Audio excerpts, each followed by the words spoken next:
Hello, and welcome to the Canoo virtual media session.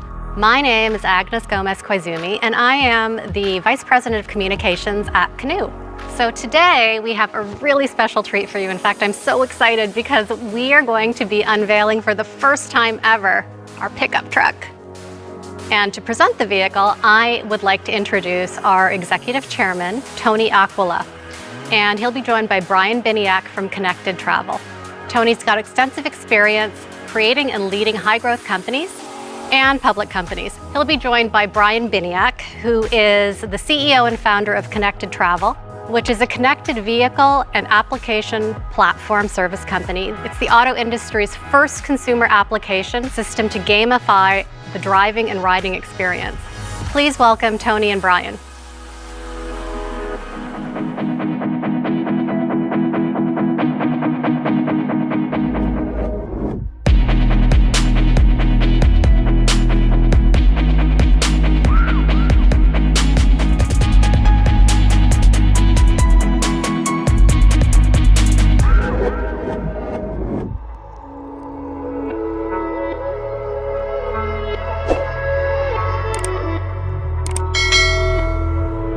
Hey man. Hey Tony, good to see you. How you doing, bro? Good. Good to see you.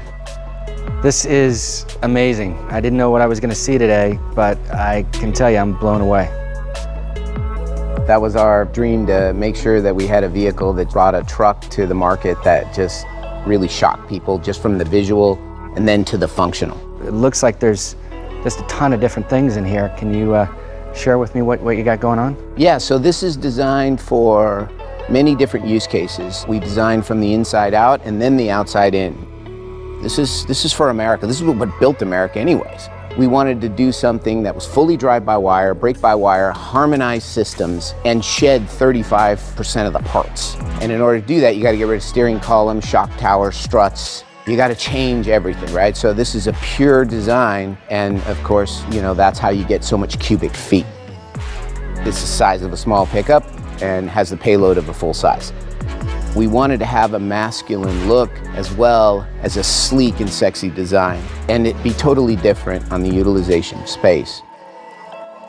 And as you know, I come out of the aftermarket on the software side and worked for every OEM. So I wanted to be a part of a design structure that was designed not only for the first owner, but for the second and the third owner. People want a return on capital. And in order to do that, you have to have a lot of modularity. And so I can do things like have a workbench. And it's an aircraft cargo style. So, you know, it's interlocking and accessorizing. And I can make this for my use case. You know, this is very functional structure. At the same time, maybe I want to put a camper shell on this and have access through the cabin to the cargo area. And of course, it has a full roll down window.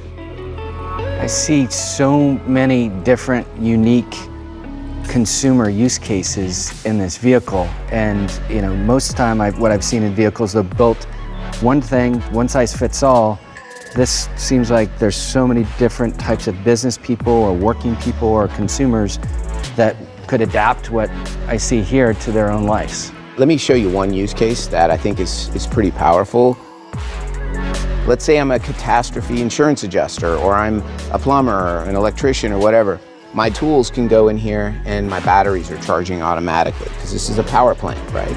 And so I got the ability to have a workbench here. Or if I'm front gating at my favorite event, I've got a bar here. You know, I've got power plant here as well. So I have plugs, USB, mini USB, whatever you want. These are all accessorizable. So again, taking that concept about, you know, let's build something that people can personalize rather than we're building it to industrialize. So you can have workers with a table saw over here, and you could do that all day long and you wouldn't hit 10% of the battery life. That's amazing. Looks like I can rack up all my gear inside of there and I don't have to take it out at the end of every day. I can just, it's charging and yeah. That's 28 minutes a day. And so what we wanted to do is give that time back to the company and to the people. So that's just one example of a use case. Another one is the way you can ingress and egress out of the vehicle, which is really important. Can I grab a seat? Yeah, please sit in it. Now notice how you're not like snaking in around a steering column. When you don't have a steering column, you can push things forward and you can give them a bigger space. And that bigger space becomes super functional. And I can personalize this. I can run bucket seats, I can run a bench seat system, I can run a 3-seat system. Again, the driver is very far forward, but yet he's in the safest bubble zone. These are like similar to our approach on the delivery vehicle. These are designed for you to put your accessories on. You know, if you're a guy that you use a big cup, a small cup, you can buy the accessory for what you need. In addition to that, this is an additional secure toolbox area that you can buy an accessory to put in there, and I can keep my flashlights, my gloves. And yet, when I want to take my significant other out, none of that stuff's seen. At the same time, I can get it with a full infotainment system, but if I'm a guy that has a fleet of 500 trucks and my guys are working on it, well, maybe I want to use something as low cost as a simple Android or iOS device to be the interface to the vehicle. It's maximizing technology to allow for the utilization of space and make it for me. You know, people talk about hardware and software. They can't function without each other. Like, electrify my environment and make it very modular and mobile to me. Everything has multiple purposes, so the battery pack is designed to be upgraded, replaced, repaired. They're all separate cells, so you have massive amounts of redundancy. You can run this thing all day long and still go home at 35–40% power and plug it in and do a rapid charge. Could you imagine if you just went through this Texas weather storm and you need power, you need electricity, boom, you got it. You can run it with one motor and one guy can pick it up. So take a V8 engine, you know, it's 600+ pounds. This thing is sub 200. It's got 300 horsepower, nearly 300 pounds of torque, and I can put 2 of them in there. So we're thinking about things that most designers and engineers just don't think about. Why? Because they don't work a truck. They don't make their living. They don't put their kids through college with their truck. We do. Like, this thing is just us. Down below, we have a set of other toolboxes or safety boxes. I have a built-in step, but if I wanted to do something else in here, I have my first aid kit, my flashlight. Again, multiple functions, adds in structural integrity, helps me get access here.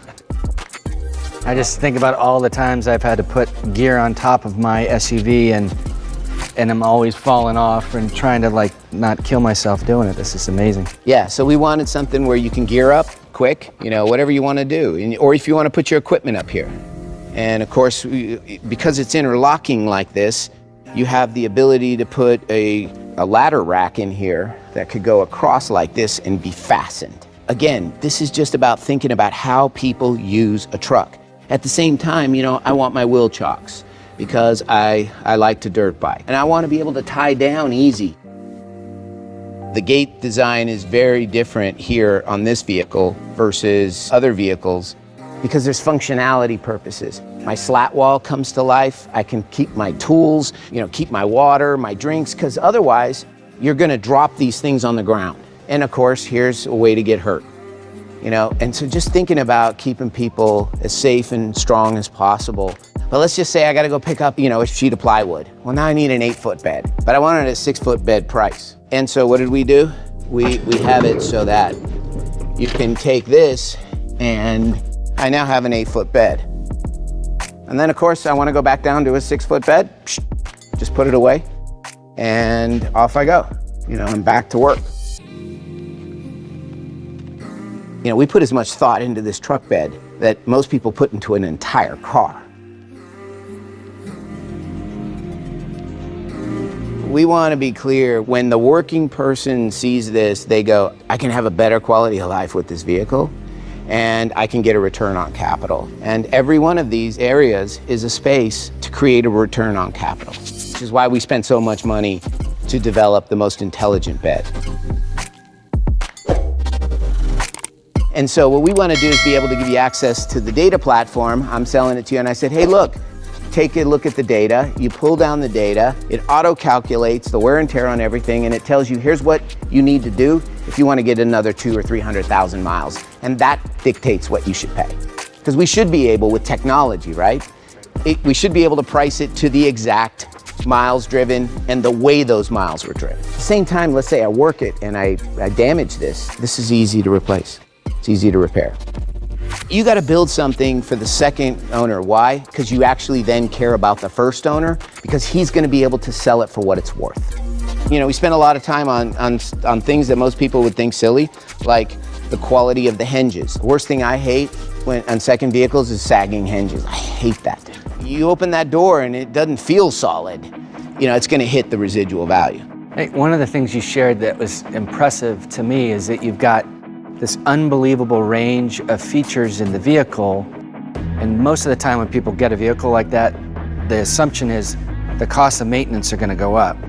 And it sounds like the way that you've designed it is the exact opposite. You get more, but to service it or maintain it is actually less. So the environmental considerations surrounding this vehicle is very different than any other vehicle that's out on the road today.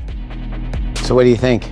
It's amazing. I really appreciate the opportunity to come in. This is a fantastic vehicle, and I really think it's going to transform experience for everybody. And I can tell you that I want one, and my wife will want one, my kids will want one, so thank you. Thanks for being the first person here that got to see it. I mean, it's a special day for us, and that gave me goosebumps. I'm so pumped.